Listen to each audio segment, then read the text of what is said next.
She sneered. Pfft. What are you gonna do? Check my phone like a psycho. After getting defensive about her new work friend, I said, why would I need to? She found out why when her work friend's wife called her boss. Sometimes karma has perfect timing. I, 32 male, have been with Jenna, 29, for 4 years. We moved in together last year, split everything 50-50, normal couple stuff. She works in marketing at a tech startup. I'm an electrician. Different worlds, but it worked. 3 months ago, she started mentioning this guy, Dominic, from work. A lot. Like every conversation somehow circled back to, Dom said this, or Dom thinks that. I'm not the jealous type, but come on. You mentioned this guy a lot lately. Her. He's just really smart about marketing strategies. We're working on the Henderson campaign together. Cool. Maybe we could all grab drinks sometime. That's weird. He's just a work friend. Red flag number 1. Why is meeting your work friend weird? Then came the late nights. Used to be home by 6, suddenly it's 8, 9, sometimes 10.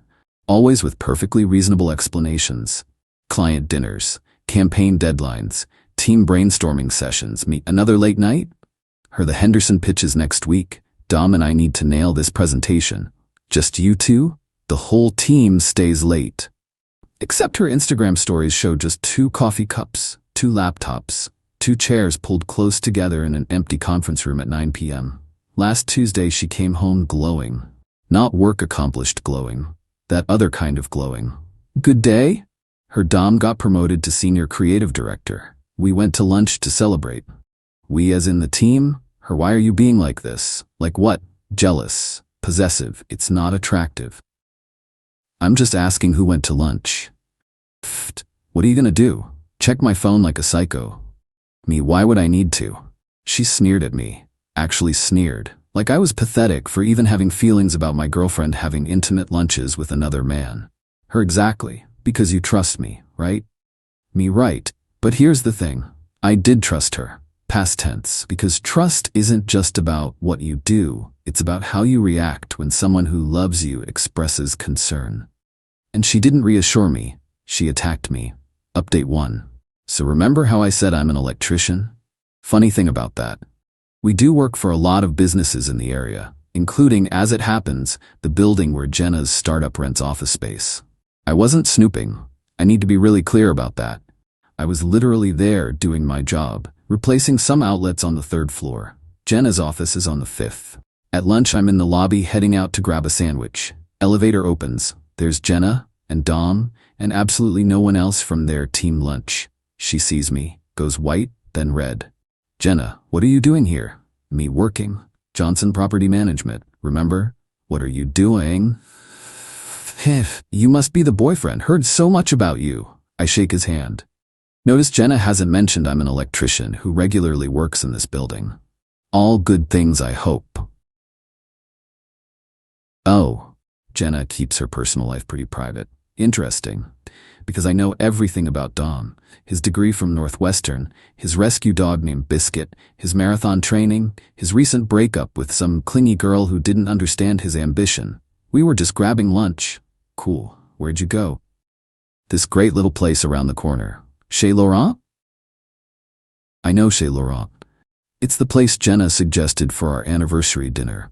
I said it looked too expensive. She said we should save it for a special occasion. Sounds special. It's just lunch. Right? Well, enjoy your afternoon. I left.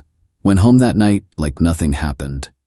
She didn't mention seeing me. I didn't bring it up. But I did do one thing. I looked up Dominic Winters on LinkedIn. Impressive resume. Lots of connections, including his wife, Natalie Winters. Married 2018. Real estate agent. Pretty blonde woman with a warm smile. That rescue dog named Biscuit.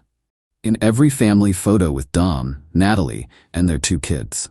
Update 2. I need to explain something about me.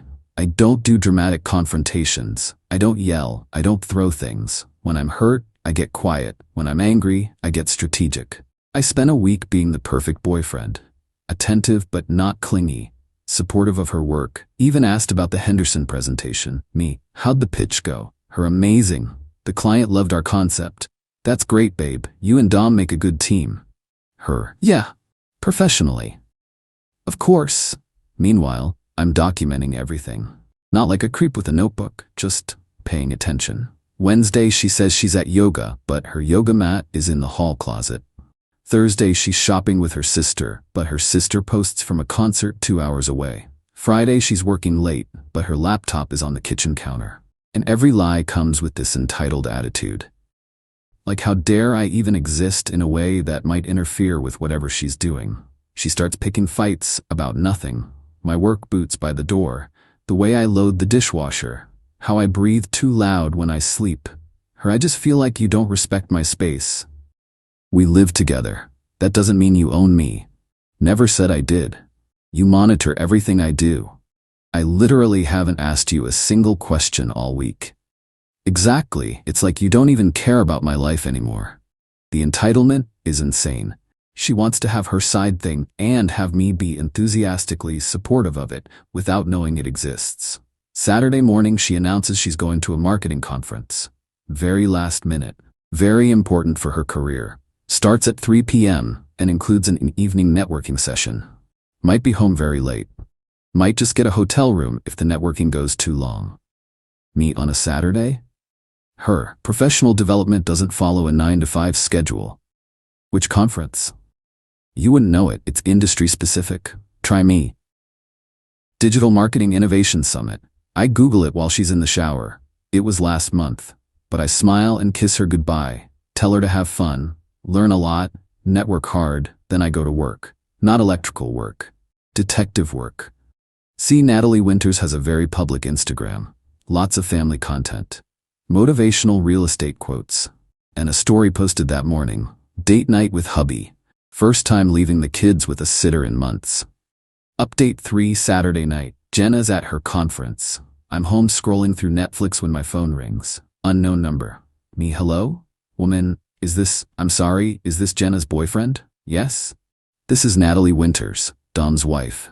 My stomach drops, but not from surprise. From that feeling when you know the other shoe is about to hit the ground. Natalie, I think we need to talk. I think we do. Can we meet? Now? I know it's late, but... Her voice cracks. I hear what sounds like a muffled sob. Where?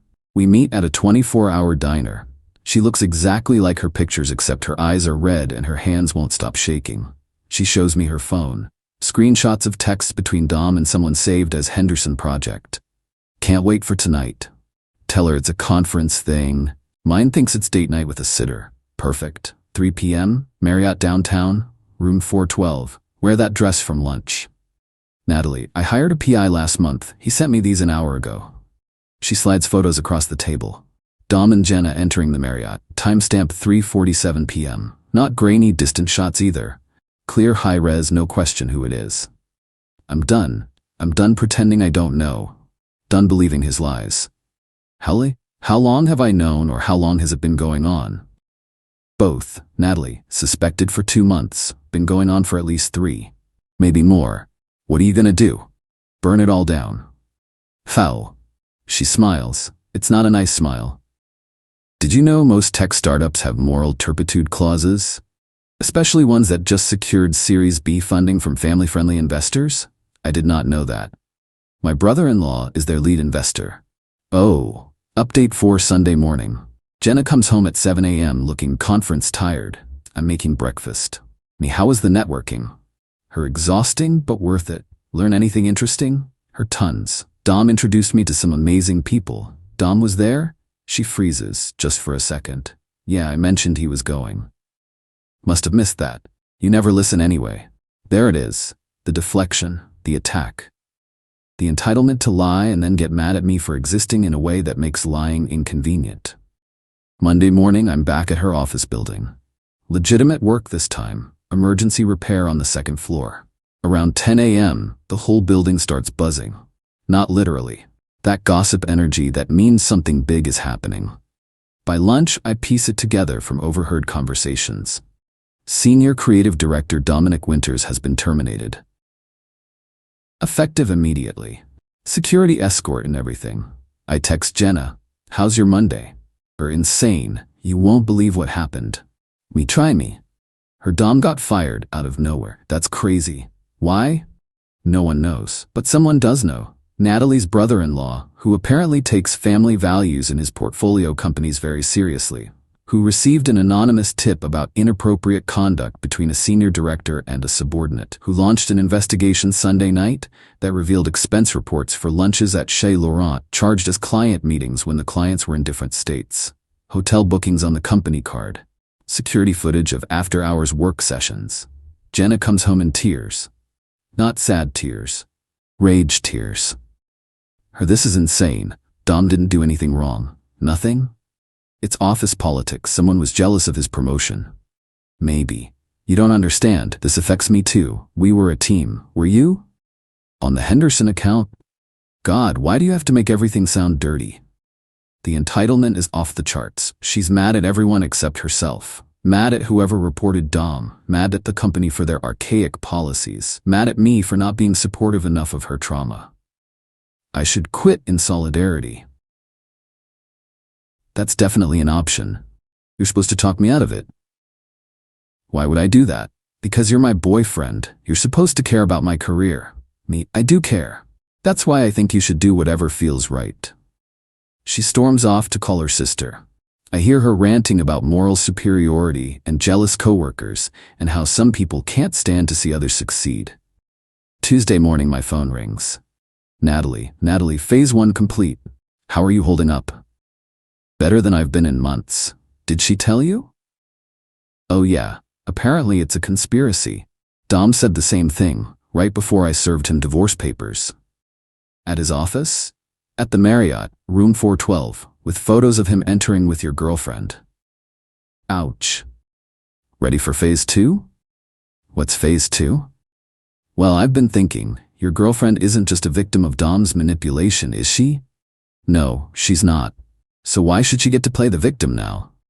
Final update. Remember how I said Natalie was a real estate agent? Turns out she's not just any agent.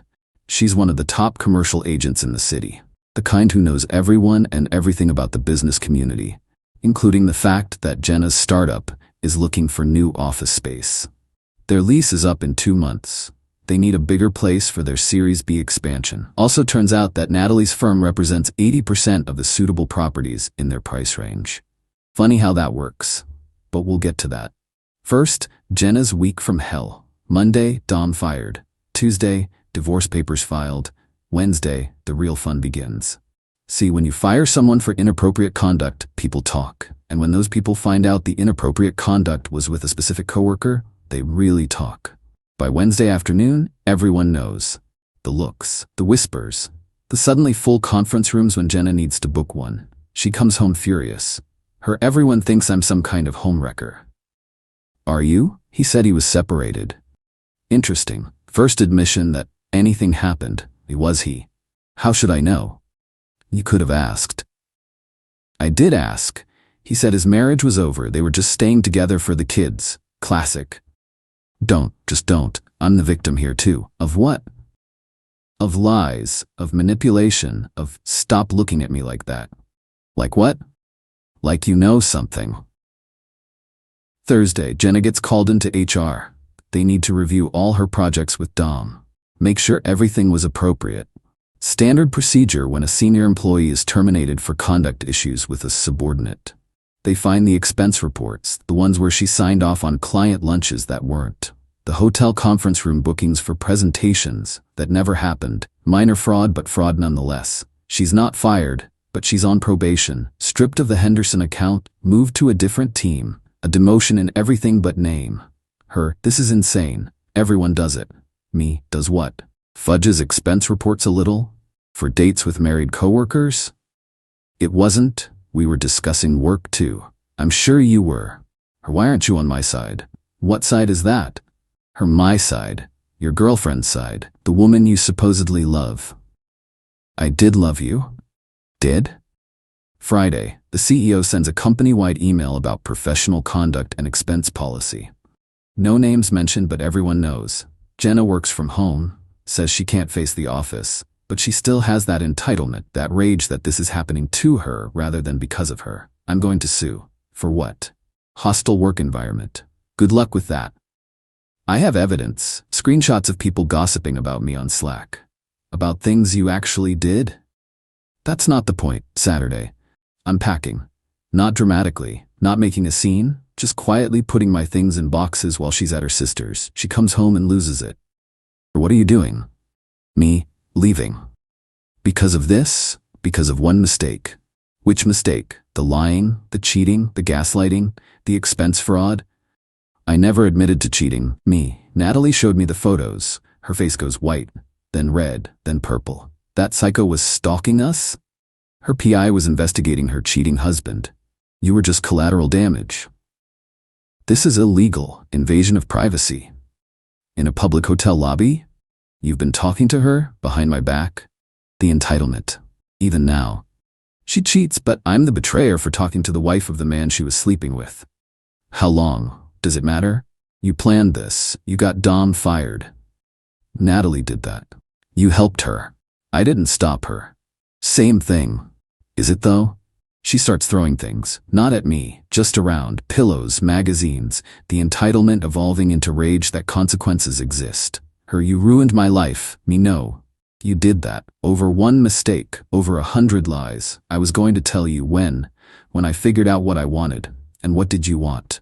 I don't know. Me, well, now you don't have to choose. I finish packing. She follows me around, alternating between tears, rage, and bargaining. Her, where will you go?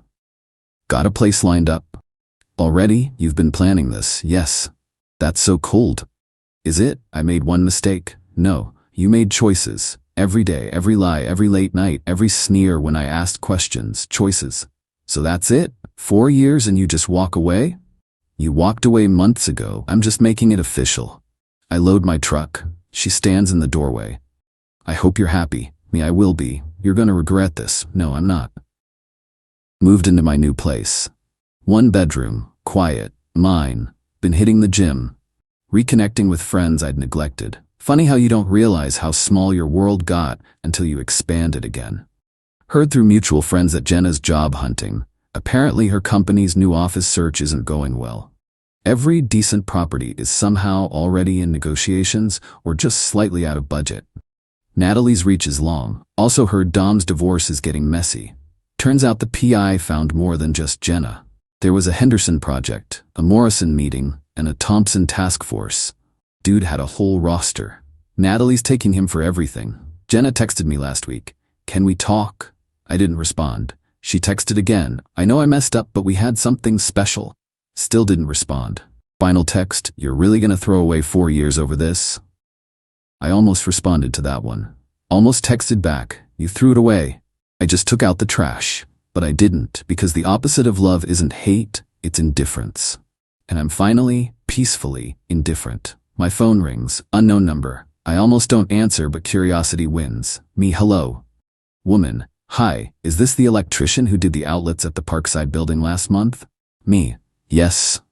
Great, I'm the property manager at Westside Commercial. We need some work done and heard you're reliable. I try to be. Natalie Winters recommended you. I smile. Did she? Said you're honest, thorough, and always finish what you start. That's nice of her to say. Can you come by tomorrow for an estimate? Absolutely. Life's funny sometimes. You think you're just trying to survive a bad situation. Turns out you're building a reputation, a network, a future. Jenna thought I was a pushover, someone who'd take whatever she dished out because that's what trusting partners do. But trust isn't blind, love isn't stupid, and respect isn't optional. She asked what I was going to do. Check her phone like a psycho? No, I did something better. I let her hang herself with her own rope. And then I walked away while she was still trying to figure out who supplied the noose. Karma doesn't always have perfect timing. But sometimes if you're patient and strategic and just a little bit lucky, it shows up right when you need it. With a business card and a job offer. Funny how that works.